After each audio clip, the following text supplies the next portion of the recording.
Fred believes that I think this is a recruiting question, that there is being too much attention given to the DN position in favor of D tackles, and there should be more girth inside and more attention given to the D tackle position.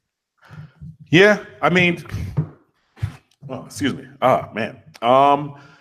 Yeah, you know, the real determining factor, for a recruiting class are the big dudes. And I mean big physically. Offensive line, defensive line, offensive tackle, defensive tackle. Those are the real determining factors, which is why even if you look back to the 2018 recruiting class, which was very good, and it was top 3 for a long time, that's why that class slid down and finished at like number 8, because, you know, Alex Leatherwood, a 5-star tackle, decides he's going to go to Alabama, understandably. But Miami didn't get anybody of that caliber. So, yeah, I mean, there is going to be a need for defensive tackles. Now, Miami did bring in 3 this past signing period or signing cycle class. So, you know, we're still going to look at guys, but, you know, hopefully, Jalen Carter from Apopka, Florida, 6'4", 310, who's a 4-star guy. Maybe, you know, hopefully he comes down. There's a kid from Sebastian River named Timothy Smith who I would greatly love to have here. I believe he's going to go to Clemson, unfortunately, because, you know, he's 6'4", 340. When I saw him 2 years ago or a year and a half ago, he was like 6'4", 295 or 300 pounds, but he's like put on, but it's not sloppy weight, but he's a big dude. So, yeah, I mean, those are just 2 names that I know Miami is offered and things. But, yeah, there will definitely need to be some attention paid there. I know some people on Twitter recently, some of my followers, they were pushing for Pinder, defensive tackle from Miami Northwestern, I want to say. I forget his first name, to get an offer. And I wrote about this in the recruiting rules where Miami needs to cultivate those relationships with guys, you know, Power 5 caliber guys on offensive and defensive line. They need to do that, especially the local guys. They need to cultivate those relationships now. If you look back to last year's recruiting class, Miami needed offensive tackles in the worst way. There's an offensive tackle from Fort Lauderdale High School, Caleb Boateng, and he wanted a Miami offer. He talked about, you know, all these things, but with his high school or with the 7-on-7 team, he took a tour of schools and he went to Clemson last summer. And they evaluated him. They're like, you know what? We're looking at some other guys, but we're going to keep talking to you and pretend that we offer you really late. Would you, you know, maybe consider that? I mean, because like we're telling you up front that you're a backup plan. But if our backup plan goes into motion, would you be here for that? And he told them yes. So Caleb Boateng, who's looking for this Miami offer, who could have shut all this down, he gets an offer from Clemson the night before signing day. Boom, done, goes to Clemson. And this kid is 6'7", you know, 275. Why was he not on Miami's radar? Why did you not have a relationship with him? You know, there's other Power 5 caliber guys along offensive and defensive line who could play at Miami. Now, they might not be able to play day 1, but they can play year 3, year 4, year 5. You know, and still be rotation guys. I mean, look at Pat Bethel. Pat Bethel played D-end. He's now inside at tackle, and he's doing fairly decently. I mean, he's nobody's version of a superstar. You know what I mean? Mike Smith, the linebacker last year. Look, he was a 5th-year senior. He was nobody's all-star. He was not Shaq Quarterman. He was not John Garvin. He was not any of that. But you know what he did? His god-darn job. And he wasn't perfect, and he shouldn't have played, you know, 500 snaps, and he didn't. But you need guys like that. And a lot of those guys you're going to get locally. You're going to get from here. You're going to get kids who want to be here. So, yeah, I agree with you that there does need to be more attention paid on both lines, not just defensive tackle. So I'm extrapolating it out. Now, it's easier a little bit to recruit edge rushers because you've seen the production, you've seen the performance, and these guys just want to get here and get after the ball. So, you know, whether it's a Jamari Stewart who plays he plays DN / outside backer in high school, you know, but him, Jafari Harvey last cycle, you know, there's enough guys where you can get those guys. It's really a fight with everybody in America to get big dudes and good big dudes, you know, dudes who can come in and play year 1, year 2.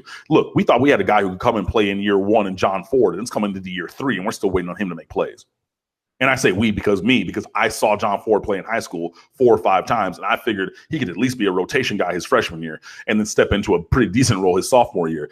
He did neither of those things. So we're waiting on that still. So it's in theory, I agree with you. Yes, we need to pay more attention to offensive and defensive tackles. Yes, we need to get those guys. We need to develop those guys. We need to have guys come in and make plays of a high caliber. But it is easier said than done, and we're seeing that. Mark Rogers TV and everyone together, the voice of college football, talking up the game we love for the hardcore fan like you, the smart fan like you. And if you're not a smart fan, stay with us, lock it in, and we'll educate you. Cam has the assignment on Wednesday nights with Miami football. Cam, as you were going through the dissertation of trying to find those caliber players on the defensive side and especially inside, it led me to a statement that we're going to hear in a few weeks at the NFL draft. It's difficult to find corners, edge rushers, and then especially tackles, especially left tackles. At one point that was much more important, but still tackles on either side because of the skill set being so difficult. So as we take it out to the offensive line, I understand that the offensive line has to get much better, and it's been the one positional unit that may have been the worst over the last 4 to 5 seasons for Miami. We see the same issues at Florida State. Actually, if you scan the country, that is what separated a lot of these just giant teams like Clemson, like Alabama, that the offensive lines have just been that good. I just think it's that difficult to play offensive line and to be that good, because when you're playing in a conference like the ACC, the SEC, the Big Ten, fill in the blank, and you're playing the top 3/4 of those teams, even the not great teams have just these monsters up front and just these edge rushers who are just fast. Everybody's got them. That it's just a difficult position because you're almost in a defensive mindset, but you've got to take on these extreme athletes of both girth and speed, warp speed, and it's just tough. Even Clemson, when I was watching the spring game, and they were talking about, by Clemson standards again, by Clemson standards, that their offensive line hasn't been great, and they would love to upgrade even that position to be even better. It's just tough to assemble 5 guys, more like 7 or 8 guys, that can play at that level and hold off elite defensive fronts. Yeah, I mean, that's pretty much it. It's, I read an article, I need to find it, from a few years ago. I think it was Bud Elliott from SB Nation, my recruiting colleague over there. Maybe it was somebody else. Maybe it was. Anyway, either way, it was on SB Nation. I know this for a fact, but they were talking about the hardest positions to recruit and evaluate and develop.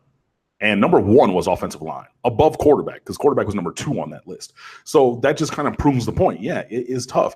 And again, going back to the earlier question, if you're talking about Cleveland Reed was a 4-star, Kyleon Herbert was a 4-star, but they're not living up to it. Barmillo, who was Brad Kaya's high school teammate, never played a meaningful snap here. And he was a 4-star left tackle prospect when he came out here from California. Look, it is the few who come in day one, play for 3 or 4 years and leave. The Kwanjo brothers at Alabama come to mind. A couple guys at Michigan, like Jake Long did. Even Wisconsin, they have amazing offensive line and amazing offensive linemen. They usually redshirt their guys freshman year. Like, that's just kind of the standard operating procedure for them. So it is very difficult to recruit and develop offensive line anywhere. And especially, just because you got these big, fast, goddamn defensive ends and defensive tackles. And I mean, look, it's everywhere. You're playing, the stunt game. So you're the TE stunts where you're switching and twisting and things like that. So you're not even necessarily just lining up with somebody and trying to block them. And you got guys who are rush specialists who are, maybe a little bit undersized, but definitely have that quick twitch muscle and short area quickness to be like, yeah, they have the elite get off and they're going to get around the corner. So it is very tough, especially to recruit like big tackles. I mean, the last one, okay, so Miami had Chantrell Henderson, who was like the number 1 player in America. You had Eric Flowers, who was a good 4-star guy. Regardless of what you think of him in the pros, he did a pretty darn good job here at Miami. Apart from that, I really struggle to think of like a good offensive tackle that Miami's had to that caliber in a while, because there's very few of those guys, and it's very hard to get them to your team, and it's hard to develop. So, yeah, I agree with you. It is definitely difficult to develop and get offensive linemen, and hopefully Miami has figured a way out with that with Butch Berry and, can do that moving forward. Cam, I've refrained from serving up some of the comments made about the 2021 class. Do you have any thoughts there? There have been a number of players that have been mentioned on the live chat, but just that being that far out, do you have any thoughts about who's out there, who's a reasonable get and projection at this point? Yeah, I mean, I'm not going to go too far down the rabbit hole. I still need to do a little bit of studying, first of all, for myself. But 247 Sports did release their top 247 of 2021 the other day. And Donnell Harris from Booker T. Washington is the number 4 player in all of America for that class. Also, James Williams from American Heritage. Donnell Harris plays defensive end. He's 6'6" to 10-ish. James Williams is 6'5", about 200 pounds. He plays safety. He's so big. There are people who think that James Williams is definitely going to grow into a linebacker. And I mean, Bud Elliott thinks that. He said it even before. I tend to think that way just because he's so big and his frame is so big already. James Williams is very staunch that he is a safety, period. If he's able to stay at safety and stay that size, that's a huge, huge player at that position and like a big win. So we'll see. But those are 2 guys in that class who are elite caliber talents. There's more in the 2021 class, but like I said, I haven't really done my research and I hadn't really prepared to talk about that. So I'm just going to cut it there. But in 2020 and 21, Miami needs to be on a path to recruit a top tier class. And it seems that they're on that road already. Florida and Miami are playing in more than 4 months from today. We will have plenty of time to match up positions, and especially when we're talking Florida, for example, someone's trying to get us to match up Florida defensive backs against the Miami wide receiver core. Again, that is for August. And even later in August, even with the game at the 24th, for us to size up that matchup. So plenty of time to talk Florida football and get a good read on what the Gators bring to the table. Yes, we know that they've got talent at every position, and we could give a pretty good guess. I even just talked Florida football with David Waters from Gators Breakdown right before I did this on Florida's secondary, but no need to go into matchups of the Florida game. Again, we're just over 4 months away. Cam, it's been a great session with you here. We appreciate you doing a little extra work for us tonight. Hey, man, it's always been a good time. So just going to get my last little bit in here. I know that you guys like these videos and like watching them. I do hear from you guys sometimes on social media, so I appreciate it. Please be sure that you follow me at Underwood Sports on Twitter. Follow the website Twitter, which I also cultivate at The State of the U. You can follow us on Facebook at facebook.com/thestateoftheu. And also our website is stateoftheu.com. We're all Canes all the time. We have a variety of articles. Gabby Urrutia is our beat writer, and he's been at practice every single day providing amazing updates. Dylan Sherry has been doing some great stuff recently. John Cameron's been doing some great stuff recently. Marshall Thomas has really stepped up, and he's doing some really amazing stuff. Matt Washington, he's going to have your NFL draft preview stuff. Justin Tatavio, he's our X's and O's guy. He's an actual high school coach. He provides that top-level commentary, and then I'm in there. I give commentary and analysis as well, also covering recruiting, and got some other guys doing that as well. So be sure that you guys check us out over there at stateoftheu.com because, that's what we do. So please come by and fan with us.